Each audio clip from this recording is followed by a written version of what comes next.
আজ নীলষষ্ঠী, যেহেতু নীলষষ্ঠীর উপোস করেছি সেই জন্য তোমাদের একটা খাবার দেখাচ্ছি, মানে রেসিপি। মানে রেসিপিটা বানানোটা তোমাদের পরে দেখাবো, একদিন তোমাদের সবার সাথে শেয়ার করব কিরমভাবে বানিয়েছি। তা কি বানিয়েছি সেটা তোমাদেরকে দেখাচ্ছি, তোমরা শুধু সেটা দেখো, আর কেমন লাগছে তোমরা কিন্তু অবশ্যই জানবে। এটা হলো রেসিপি, এটা হলো সাবুদানার পায়েস।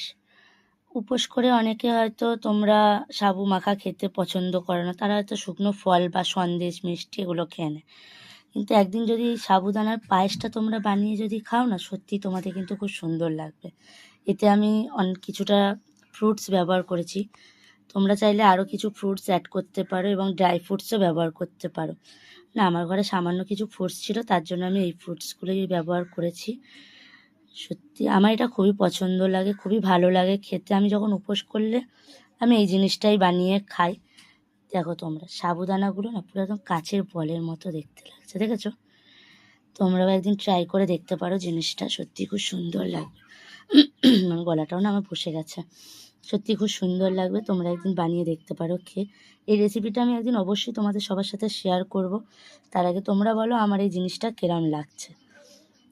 আর যদি ভালো লাগে তাহলে আমার চ্যানেলটা সাবস্ক্রাইব করে দিয়ে এবং ফলো করে দিয়ে আর লাইক কমেন্ট শেয়ার অবশ্যই করে দিও। ঠিক আছে, চলো, টাটা।